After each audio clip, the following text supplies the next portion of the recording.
నమస్తే, నేను ప్రశాంత్. ఉగాది చాలా మంది ఉగాది కొత్త పంచాంగం కోసమే వేచి చూస్తూ ఉన్నారు. మరి ఏ విధంగా ఉండబోతుంది ఉగాది తర్వాత ముహూర్తాలు కానివ్వండి, రైతుల సమస్యలు కానివ్వండి, పూర్తి వివరాలు తెలుసుకుందాం. దీని గురించి అయితే మాట్లాడేందుకు ప్రస్తుతం మనతో పాటు ఆస్ట్రాలజర్ నానాజీ పట్నాయక్ గారు అయితే మనతో పాటు ఉన్నారు. నమస్కారం గురువు గారు. శ్రీమాత్రే నమః. సో ఉగాది కొత్త పంచాంగం ప్రకారం కన్య రాశి వారికి ఏ విధంగా ఉండబోతుంది అనుకోవచ్చు? తప్పకుండా అండి. కన్యా రాశి వారికి గనక చూసుకున్నట్లయితే ప్రధానంగా ఇక్కడ మనం ఆదాయము, వ్యయము, రాజ్యపూజ్య అవమానాలు గనక చూసుకున్నట్లయితే 8, 11 అండి. అంటే ఆదాయం ఒక 8 లక్షలు వస్తే వ్యయం 11 లక్షలుగా చూపిస్తుంది. బట్ ఇది యాజ్ ఇట్ ఈజ్ ఇలాగే ఉండాలని రూల్ ఏం లేదు. మీ జన్మజాతకంలో మంచి దశలు వచ్చాయి. ఇప్పుడు నేను చెప్పబోయే రెమెడీ ద్వారా కూడా మనం మార్చుకోవచ్చు. అదేవిధంగా రాజ్యపూజ అవమానాలు 3 ఉంది.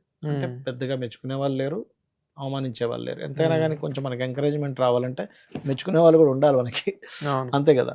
సో కన్యా రాశి వారికి ఫస్ట్ మెచ్చుకునే వాళ్ళు పెరగాలి అంటే మాత్రం వీళ్ళు ఎక్కువగా విష్ణు సహస్రనామాలు రోజుకు ఒక్కసారైనా ఉదయం పూట విన్నట్లయితే మీరు సహస్రనామాలు ఎంత చక్కగా ఉన్నాయో చెవిలో పడిందో అలాగ మీకు ప్రశంసలు కూడా వస్తాయి.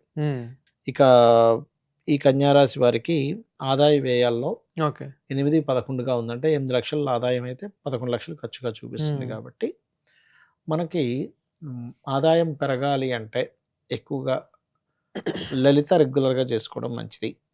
వ్యయం తగ్గాలి అంటే గణపతి ఆలయాలకు వెళ్ళడం, ఎందుకంటే 12వ స్థానంలో కేతు ఉన్నాడు కాబట్టి కొంచెం నవంబర్ వరకు కూడా వీరికి వ్యయం అనేటువంటిది ఉంటుంది. ఏదో రూపంలో ఎంతో విచిత్రంగా ఉంటాయి వ్యయాలు కూడా.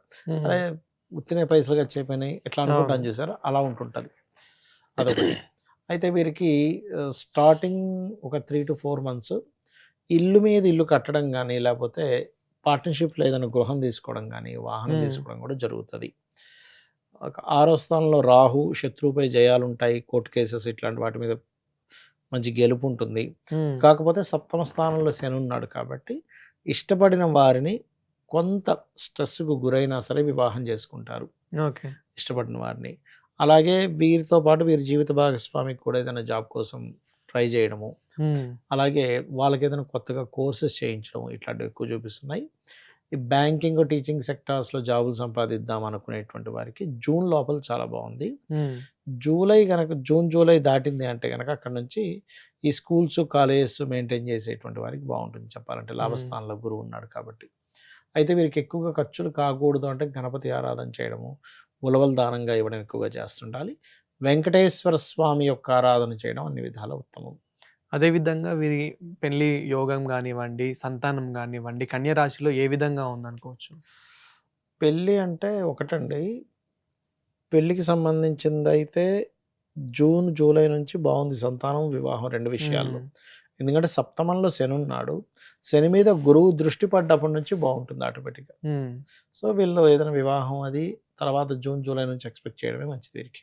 థ్యాంక్ యూ గురువు గారు. శ్రీమాత్రే నమః.